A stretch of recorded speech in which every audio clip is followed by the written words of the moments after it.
Death is inevitable.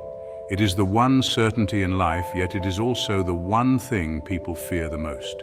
But the Stoics, those ancient philosophers of resilience and virtue, did not fear death. They embraced it, studied it, and even welcomed it when the time came. So how can we face death like a true Stoic philosopher? Watch the video until the end to learn 5 life-changing principles on how the Stoics faced and defeated death, and how you can too. 1. Death is natural. We should not fear death. It is an inevitable part of life, a journey that every living being must undertake. It is as natural as the rising and setting of the sun, as the changing of the seasons. Seneca, the Roman Stoic, once wrote, "It is not death that a man should fear, but he should fear never beginning to live." His words remind us that the true tragedy lies not in the end of life, but in failing to live fully while we have the chance. The Stoics saw death as a natural process, just like birth, aging, and sleeping. They believed that understanding and accepting death could free us from the fear that often paralyzes us. By embracing the reality of our mortality, we can live more meaningful and fulfilling lives. It is not something to dread, but something to accept. Acceptance of death allows us to appreciate the present moment, to cherish our experiences, and to find peace in the knowledge that we are part of something greater.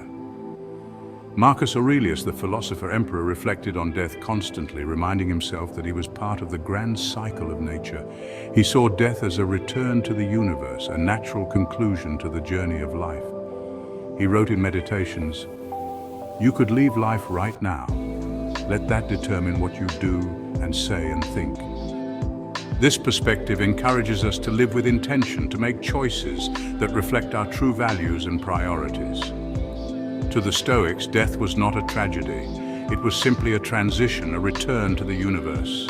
They believed that by accepting death, we can find tranquility and wisdom and live our lives with greater purpose and clarity. 2. Death is an illusion that frightens the weak. Death is a concept that has haunted humanity for centuries, casting a shadow over our lives and decisions.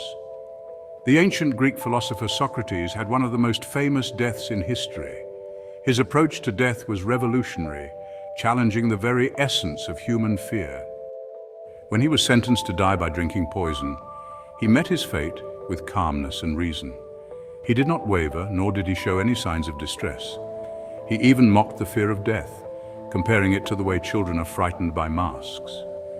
Just as children are scared by things they do not understand, adults fear death because it is unknown. He said, "When someone is afraid of death, they are like a child afraid of the dark or of a mask." This fear is born out of ignorance and a lack of understanding.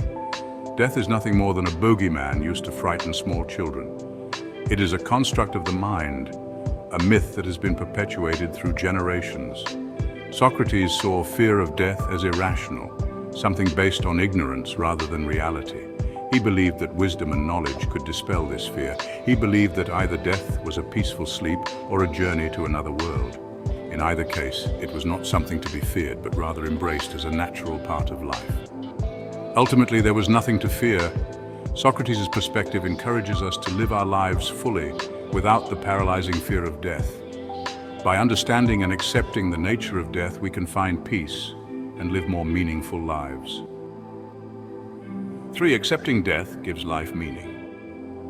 By accepting death, the Stoics believed we could truly live. If we constantly fear the end, we never appreciate the present. Cato, the Roman statesman, understood this well. When Julius Caesar destroyed the Roman Republic, Cato refused to submit. Rather than be captured, he took his own life, but not in despair. Before doing so, he spent his final hours reading Plato's Phaedo, a dialogue on the immortality of the soul. He faced death with contemplation, embodying Stoic ideals to the very end. 4. Focus on what you can control. Epictetus, a former slave-turned-philosopher, taught that we should not fear what is outside our control. Death, he argued, is not ours to command, so why waste energy fearing it? He said, "I must die, but must I die groaning?" We do not choose when or how we die, but we can choose how we meet it, with peace, with acceptance, with dignity. 5. Prepare for your death every day. The Stoics practiced death daily, not in a literal sense, but through reflection. Seneca advised, "Let us prepare our minds as if we'd come to the very end of life. Let us postpone nothing. Let us balance life's books each day." He believed that by living each day as if it were our last, we free ourselves from regret. We learn to appreciate the present. So how do we face death like a Stoic? The Stoics, ancient philosophers who valued wisdom and virtue, offer us profound insights into this inevitable part of life. We accept it as natural. Just as the seasons change and the waves continue their endless dance, death is a part of the natural order. We see it as a reminder to live fully. Every moment becomes precious, every laugh, every shared experience, a testament to the beauty of life. We focus only on what we can control, our thoughts, our actions, our responses to life's challenges. This focus brings clarity and peace. We prepare for it every day. By living a life of purpose and intention, we ensure that when our time comes, we are ready. Marcus Aurelius wrote, "It is not death that a man should fear, but rather he should fear never living at all." His words remind us to seize the day. The Stoics teach us that death is not the enemy, fear is. Fear paralyzes us, prevents us from truly experiencing life. So let us live well, embrace each moment, and when the time comes, face death with the calm resolve of a philosopher. In doing so, we honor the Stoic way and find peace in the journey of life. If you enjoyed this video, please consider liking and subscribing to the channel. Comment on the video sharing your favorite quotes on the subject of death. Thank you and see you in the next video, my fellow philosophers.